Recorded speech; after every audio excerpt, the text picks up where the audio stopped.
Hello and welcome to my latest video in the series for how to paint this Raven Guard Space Marine. In this video we're going to be looking at how to paint the symbol on the shoulder pad. Now, although I call this a Raven Guard Space Marine, the symbol that I'm painting isn't the official one. It's a freehand design that I'm using. It still represents a Raven Guard, but it's just a bit more interesting for me to do. If you just wanted the standard Raven Guard symbol, you can always use a transfer. So if the transfer's there, or decal, depending on how you prefer to say it, there's really no reason to use freehand. But for this version I'm doing, it's going to be a skull in the centre with two wings sort of flaring off at the sides.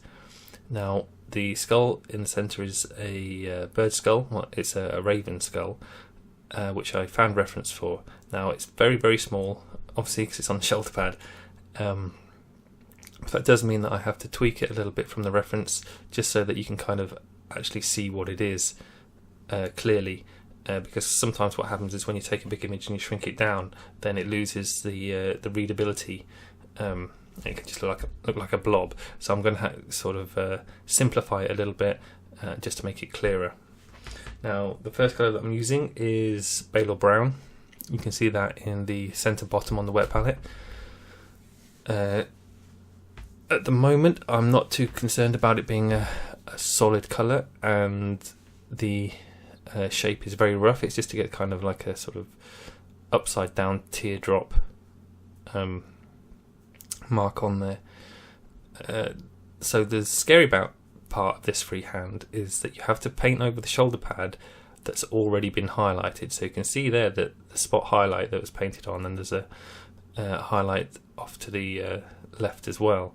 Now, the reason for that is it makes it much easier to paint these highlights on without having to worry about painting around freehand, so you can just concentrate on getting the shape of the highlights correct. But what it also means is when you do paint the freehand on top, the highlights on top of the freehand have to kind of blend in with the highlights on the armour. And this doesn't represent... So it's slightly complicated, but you can get highlights on freehand that represent highlights within the art of the freehand, and then you can get highlights on freehand that represent the lights on the model affecting the freehand. I hope that makes sense. And this, I've cheated a little bit because the wings are going to be grey. What this means is I can very easily blend them into the highlights because they're kind of grey highlights already on the Space Marine's armour. So I'm just painting in the wings at the minute. The colour that I'm using to roughly paint in the shape of the wings is Neutral Grey by Vallejo. I'm going to be posting, as usual, alternatives for Games Workshop. The reason I'm using Vallejo actually is that it's a slightly higher pigment, so you get a much clearer mark when you apply it. It doesn't mean to say that you can't do it with Games Workshop paints. You can quite easily. It just means it's a little bit quicker to get the marks down.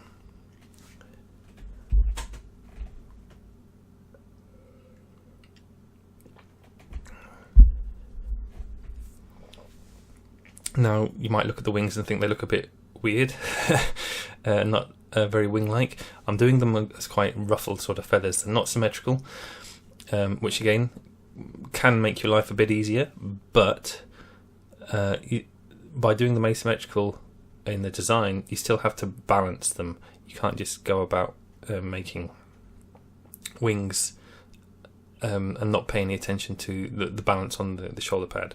It still has to look like a symbol that would work as a symbol, even though I'm painting it as kind of like a sort of a creative freehand piece. I'm not too bothered about the feathers at the moment, but I'm kind of roughly positioning some marks on there to represent the feathers, just so that the direction of the feathers works. If you look at these, they kind of all go to a sort of point in the kind of sort of, I'm not sure what it is on a wing, this sort of elbow jointy bit at the top. So they work as it looks like the feathers fan out. You don't want them all facing one direction, so they're kind of parallel to each other, because that looks a bit weird and not natural. If you look at the wings on a feather, they do tend to come from a narrow point and flare outwards.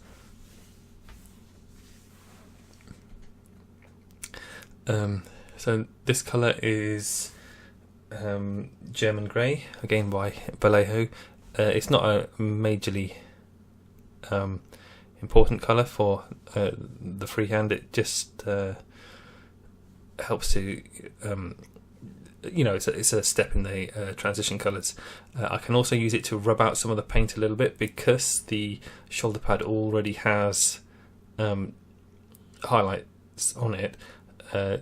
Pure black won't necessarily work well to rub out paints, because it'll then be it'll be a higher contrast than the armour that you're painting onto.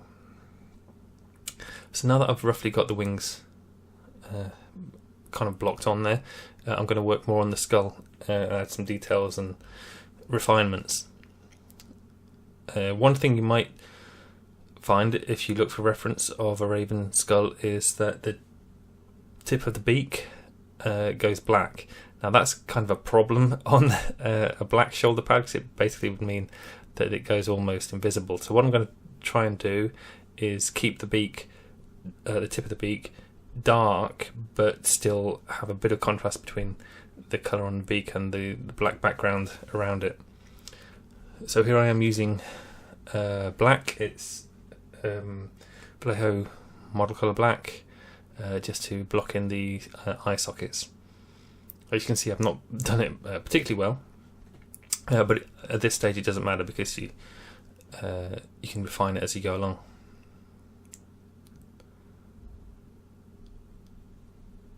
So there you can see I'm just using the German Grey again, just to shape the beak a bit more, and rub out a few mistakes on the edges. Don't be too free with doing this kind of thing of using the German Grey to rub parts out, because it will stand out on the shoulder pad. It's not a perfect blend, but because there are scratches and things all over the armour and the marine, it works in with that. But if you do too much, it becomes obvious. So I'm just painting in behind the eye socket there. You can actually, you should be able to see the back edge of the eye socket, and it's quite important to paint it in, because it then gives a frame to the skull. Otherwise it would just look like a kind of an upside down teardrop with two semicircles cut out of it. But it's just a case of you have to make the shapes work together now. So I'm slightly moving the semicircles over a bit to represent the eye sockets better. Remember as well that when you're looking at it, you're not quite seeing it face on in the video. I have to tilt it towards me a little bit so that I can paint it face on, so that it is more accurate.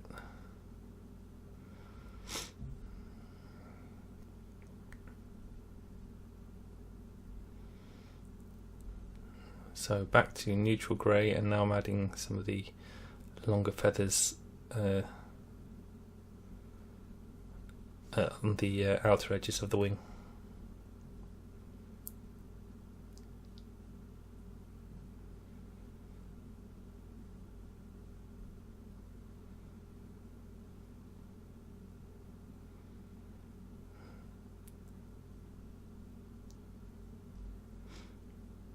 Again, when applying paint, if you look at the brush, you can see there is paint on there, but I've wiped it on my thumb. Keep the point sharp, because I'm just using the point to paint these feathers on.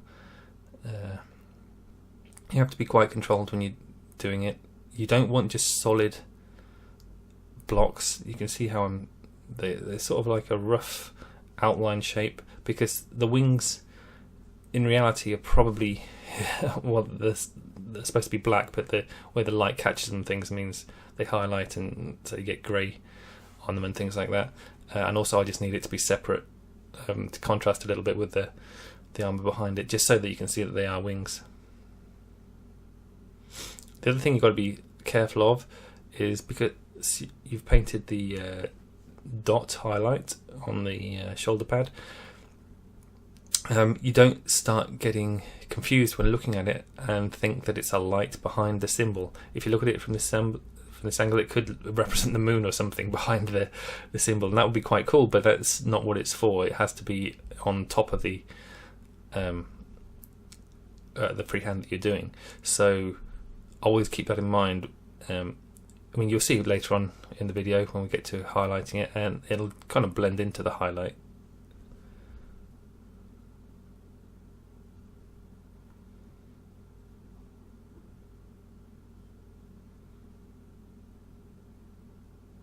It is important that you have a very fine tip on your brush, because again, this is a fairly small detail freehand that you're doing.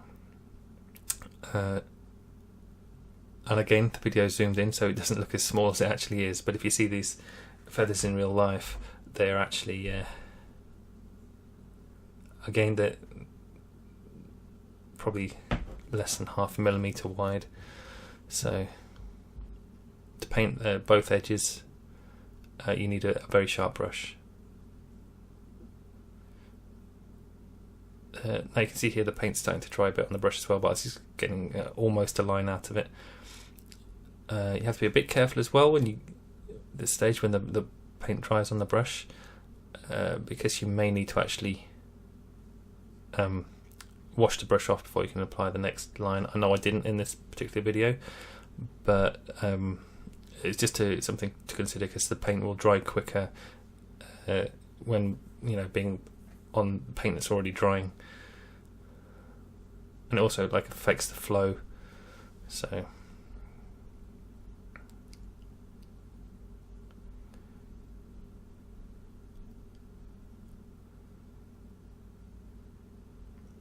and here I'm going back to using some German grey. What you might find in the video is that I block out feathers and redo them a few times and all sorts of things like that, just so I can get the shapes down.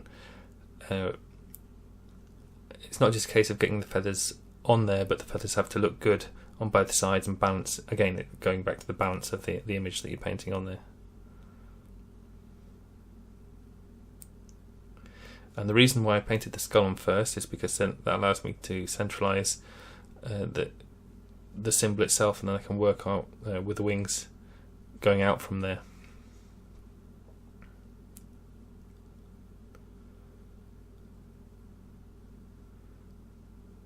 So here you can see I actually went over the feathers a bit, so I could redo them because I wasn't happy with how they were looking.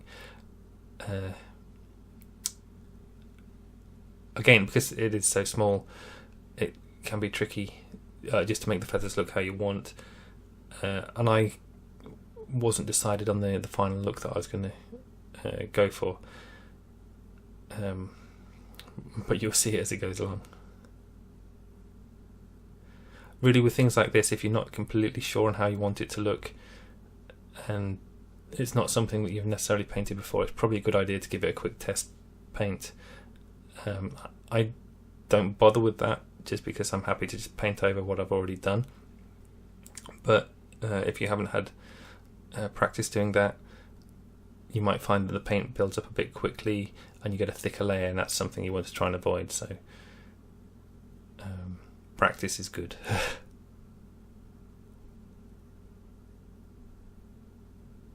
You can see from these angles as well, bits that aren't finished yet. Obviously the arm, the whole rear of the bolt gun, so there's still more to do than is apparent in some of the photos, but once I've got the majority of it recorded, so you can see how to paint at least one part of each section, then you'll be able to complete the rest of the model just by extrapolating the videos there onto those parts. Parts of the armour that you haven't seen painted.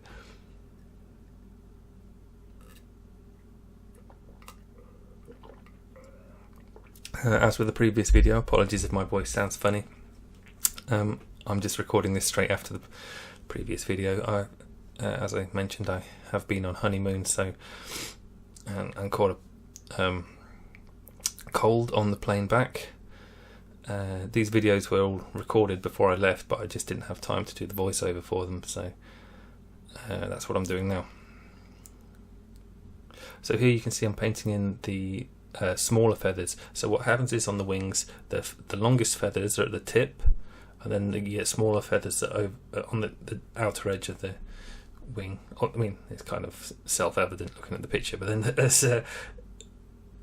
as you get closer to those little joints at the top of the wings, the feathers get shorter and shorter, which they kind of overlap on top of the longer feathers. And again, that was all done using neutral grey. So here I'm using heavy blue grey. I get the name of this colour wrong quite a bit, but I think you can figure it out when I say it. So the heavy blue grey is an extra opaque game colour from Vallejo. They also do a pale blue grey, which is an airbrush colour, and I'm pretty sure it's the same grey, but in a watered down version for airbrushes. So anyway, the reason I'm using this is, one, as a highlight, and two, to blend the highlight on the wings into the highlights on the armour. So you might notice I'm not doing any blocks of colour. So this is another part where, as you remember when I was talking about the skull, that with the image shrunk down, the details get so fine that you can't really paint them in properly, so you have to kind of represent the details to make it look as if it was detailed. So what I'm doing is, it's almost like stippling, painting on these little tiny marks, so it's not perfectly smooth, basically, just to add a bit of texture that could represent feathers. And because they're next to larger parts that are actually painted as feathers, then it kind of tricks your eye into thinking that they are painted as feathers.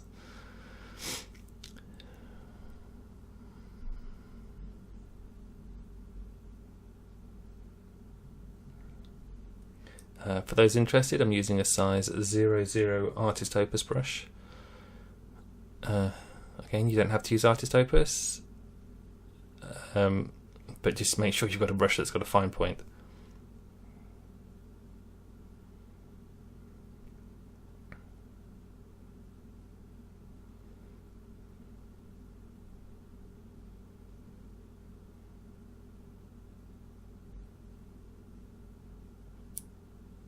So here I'm back using German grey just to try and define the outline of these feathers a bit. You have to be very careful doing this. What I'm doing is painting the overlap of the feathers, so only one side of each feather, and that then represents the feathers kind of overlapping each other.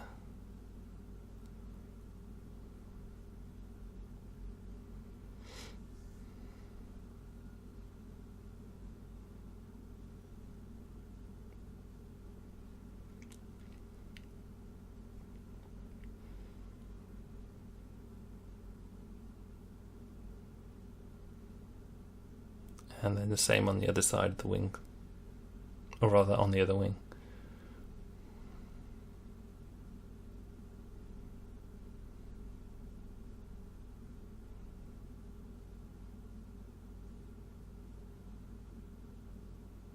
Now you have to be a little bit careful on the tips of the wing on the side with the highlight, because if you paint the shadow from the overlapping thing, it kind of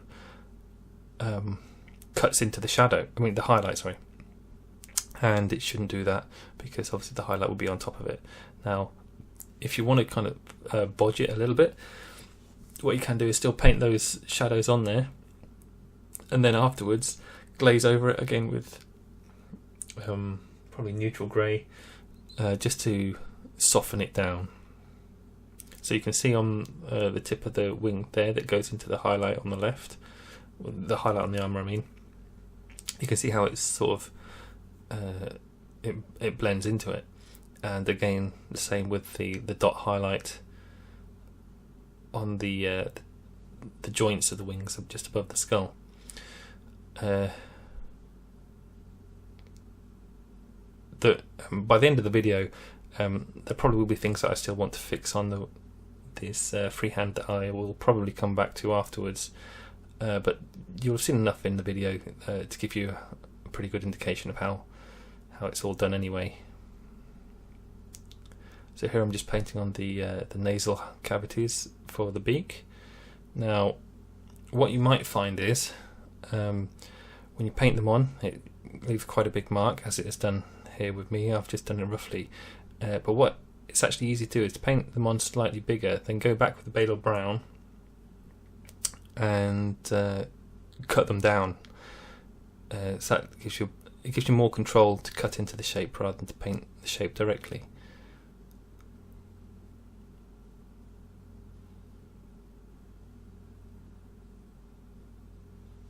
So now I'm using a Ushabti bone. What you should have noticed is that I was using just Balor brown for the whole of the base colour work on the skull, and what I'd done is made sure that I hadn't blocked it in as a solid colour, and that allowed me to use black as the shadow, the black base coat on the armour, and then just do very kind of messy layers on the skull, and it sort of still use it to work out some shape and give it some depth with shadows, just by not having such a strong basically using transparency of the paint. And now I'm using the Ushabti bone to pick out highlight points, so bits like the underside of the eye sockets and the top sections of the eye sockets, as well as and the forehead.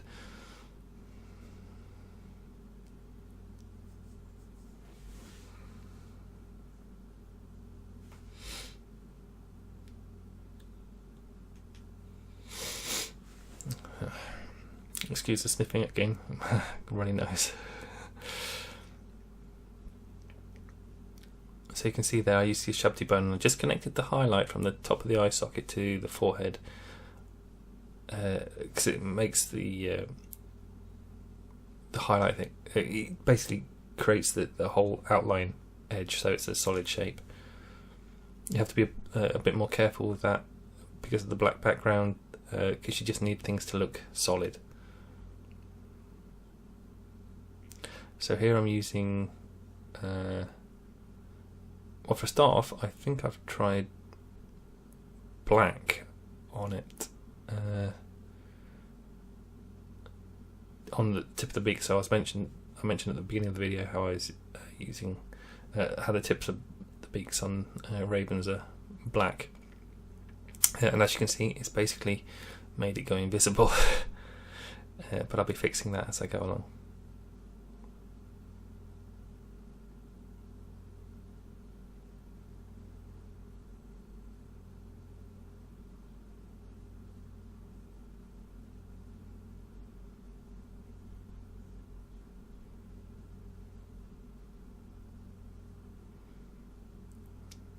So also, you should be able to see a little bit while I'm applying the Ushabti bone, is that they're not clean highlights; they're a little bit messier. It's trying to give the impression of a bit of texture on the skull, rather than just being a very smooth, polished thing. So here I am again, just tweaking those eye sockets.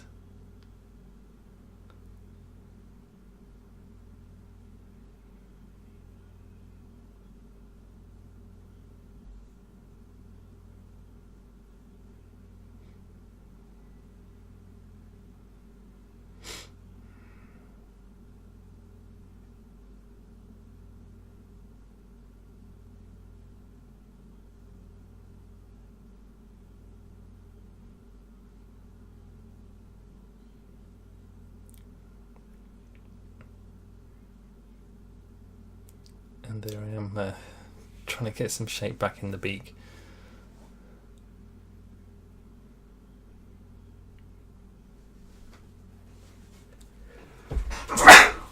Excuse me.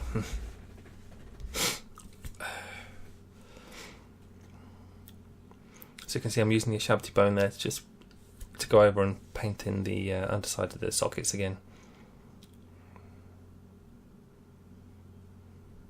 You need the paint slightly thicker to get these very fine lines in, if you want them to be hard marks.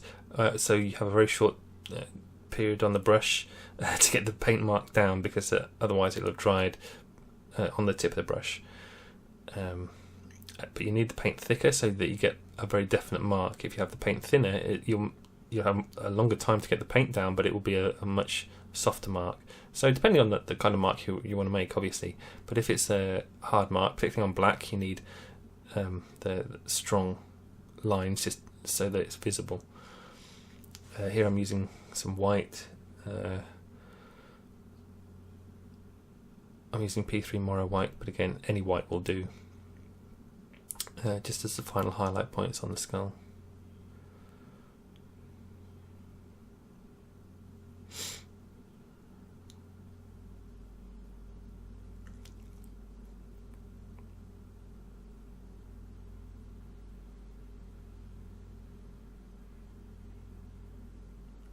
So here's a look at the marine, the stage that I've got to so far.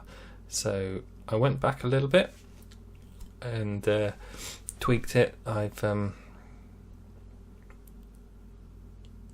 basically just worked on carrying on doing the same sort of stuff that you've seen in the video. And there's a close-up of it. As you can see in this, it's obviously a very high close-up. There are a few things that could still be worked on.